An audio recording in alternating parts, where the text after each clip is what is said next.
let's take a look at how we can take an existing shape and edit some things about it. And to do that, we're going to take a look at editing our cube. So I'm going to open up my cube here. And we have a 2" by 2" by 2" cube.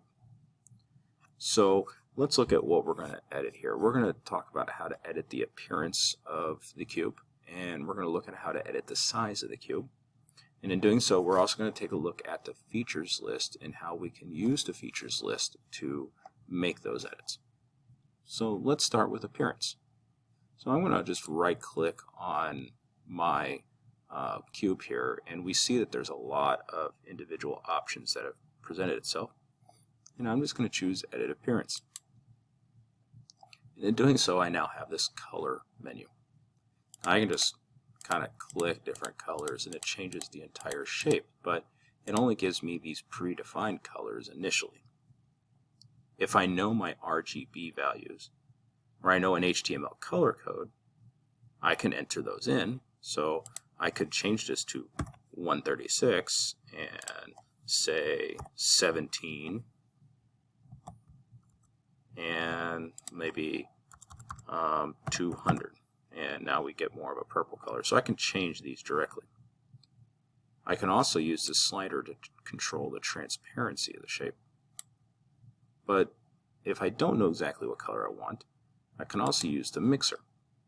And the mixer allows me to kind of control roughly the range of colors and then alter the appearance within a particular range of that particular color. So let's go to kind of a blue. I want to use a blue here. And I'm going to go up here to the corner and let's see. There's a nice blue. So I'm going to go with this. I'm going to hit apply, and now we have a light blue cube. Okay, so that's one thing I can do. This menu can also be used to assign materials. And once you assign a material, what we're really doing is assigning things like, am I using birch wood, or am I using, or is this going to represent glass? And doing that gives it some properties within the system that can then be used as you design more complex objects in here. So I'm not really concerned about that now, but notice that material and appearance are two different things, so just be aware of that. Okay, so now that we got the color changed, what if I want to manipulate the size? So for example, let's say this is too big and I want to cut it down in half. Well, I can go in through this features menu. And notice we have sketch 1 and extrude 1. And every time you do something in OnShape, it's going to add it to this list, and it's always going to have the most recent thing at the bottom. Since the most recent thing that I did was to make a 2D sketch into a 3D object, extrude is the last object on the list. I'm going to go to sketch, and we see that sketch outlines the box I originally drew. So I'm going to right click. From this menu, I see an edit option. I'm just going to click on that. Now, from this edit option, I can see my original drawing here. Let's make that dimension a little easier to see. And let's say I said I want to cut this down in half. So half of this means I'm going to double click on 2 and change it to 1. And I'm going to double click on this 2 and change it to 1. And when I finish, now we have this rectangular shape instead of a cube. Well, that's because I changed the sketch, but the extrusion is still 2 inches. So I right click and I select edit, and now I can change this to 1 inch, and now I got my cube back. Okay, so we see how this features menu allows us to go in and edit the things we've already done, which opens up a lot of doors to making changes to our shapes. But that's not the only way I can change the size.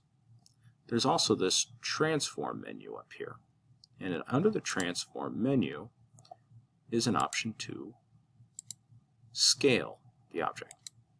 Okay, so now I've changed it to scale. I'm going to scale it uniformly instead of scaling just an individual piece. Okay. And now what I'm going to do is, this here says entities to transform or copy. Well, I'm going to select my cube. Okay, so now I have part 1. And now I need to select the point or make connector. So to do that, I'm going to click on this little icon that kind of looks like a pie chart or a Pac-Man. And now I can notice I can select different points on the surface. Okay, so I'm going to select this corner here. And now that I've got the entire shape selected and I've selected that corner, what I'm going to do is I'm going to come to my scale and I'm going to type 2.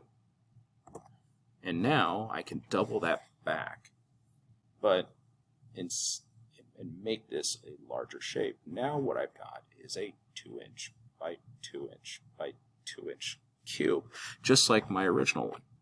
Now I can scale in a variety of ways. I can scale it 3, I can scale it 10, and that's a very easy way to just scale the entire shape. So back to 2. I can also turn off the scale uniformly, and I can choose to scale the X by 2 and the Z by 2 and leave the Y alone. So there's a lot you can do here with this transform menu. So just go ahead and make the entire thing uniform and click to apply, and now I have that original shape. That I'm back to that original 2 by 2 by 2 cube. So to review, I can change the color through my edit appearance. I can edit the existing size of the object through my edit menus here. I can edit the sketch, I can edit the extrude, or I can use the transform menu to scale this to whatever size I need. So now that you've seen how to do this, go ahead and edit your own cube or create a new object and just mess around to see what kind of changes you can make once you've finished extruding that cube. Thank you for watching.